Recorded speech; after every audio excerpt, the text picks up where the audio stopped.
The office door slammed shut, the sound slicing through the hum of fluorescent lights like a guillotine. I stood frozen, my tie suddenly too tight, my pulse hammering in my ears. "We don't need lazy people like you," my wife Clara had said, her voice sharp as winter frost, her sister Nora nodding beside her like a shadow given flesh. They sat behind the desk, my desk, where I'd built this company from a single laptop in our cramped apartment. Now they were the queens of my kingdom, and I was nothing.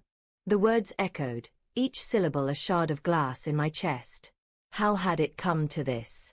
The morning had started softly, deceptively calm. I woke to Clara's silhouette against the bedroom curtains, her auburn hair catching the dawn's glow.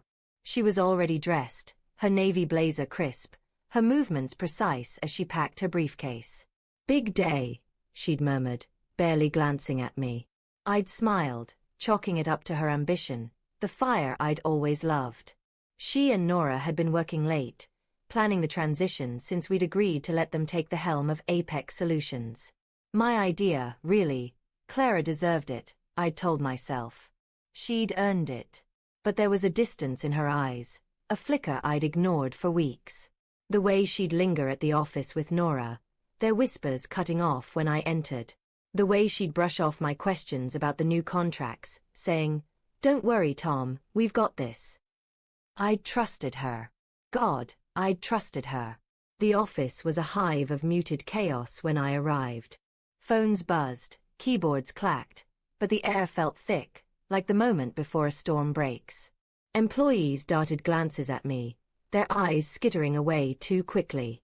I ignored it, as I'd ignored the late-night texts Clara sent to Nora, the ones she'd delete before I could see. I told myself it was stress, the weight of leadership. I told myself I was being paranoid. "Tom, we need to talk," Clara said at noon, her voice clipped as she stood in the doorway of my office. Nora was behind her, arms crossed, her sharp cheekbones catching the light like a blade. They looked like twins in that moment, united in some unspoken pact. I followed them to the conference room, my stomach twisting, though I couldn't name why.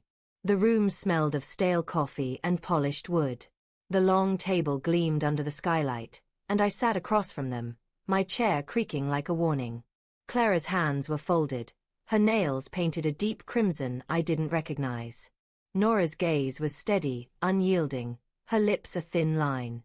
I tried to laugh, to break the tension. "What's this, an intervention?" Clara didn't smile.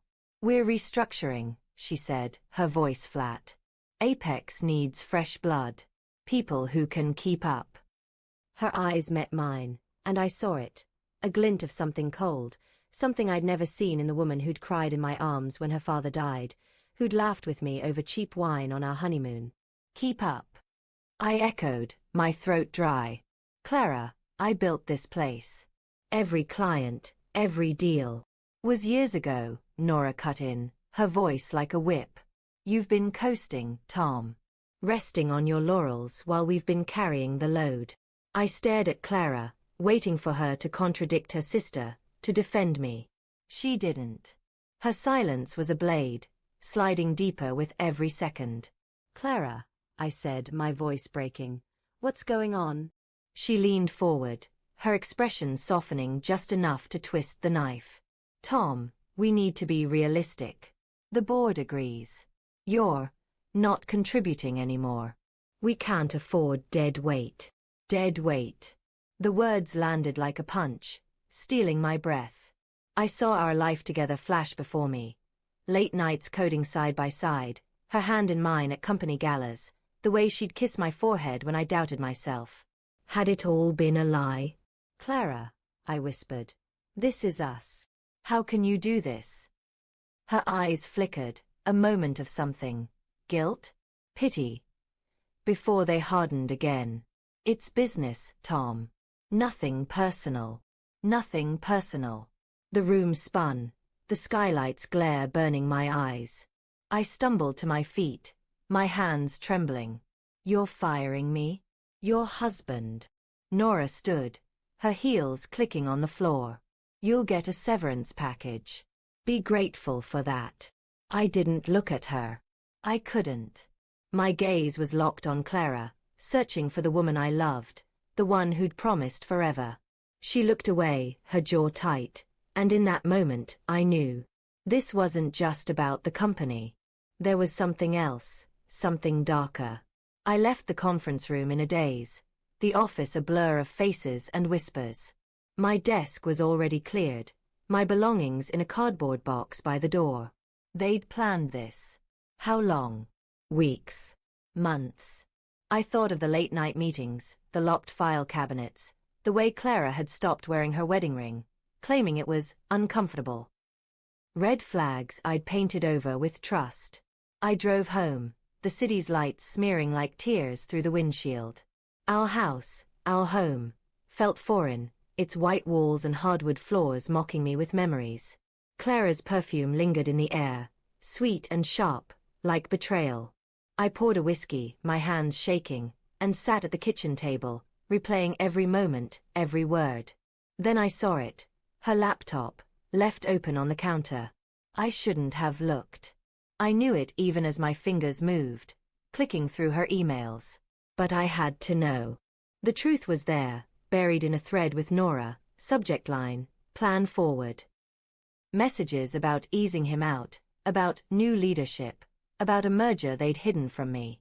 And then, one line that stopped my heart. Once he's gone, we can be together. Be together.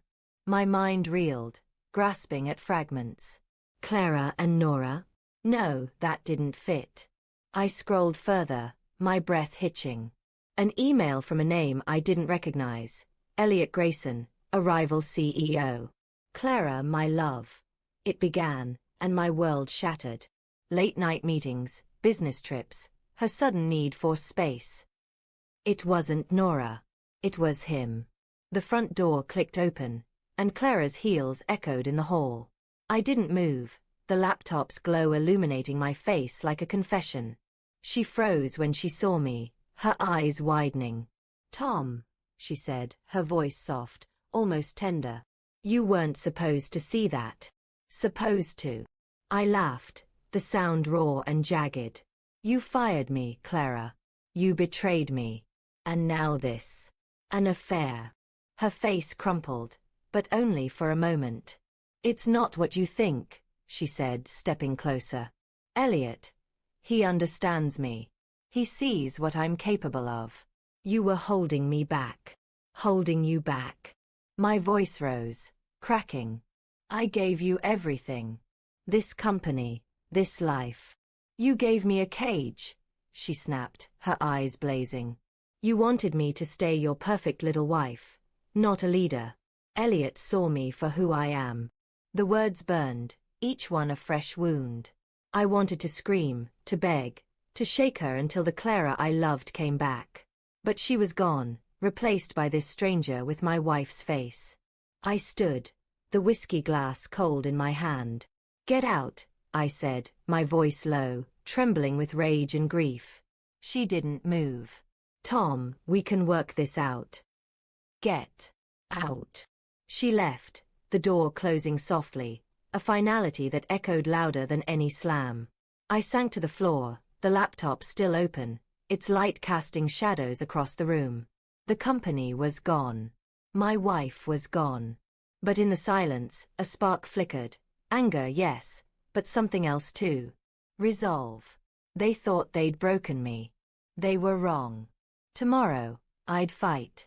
For my company, for my dignity, for the truth. The game wasn't over. It was just beginning.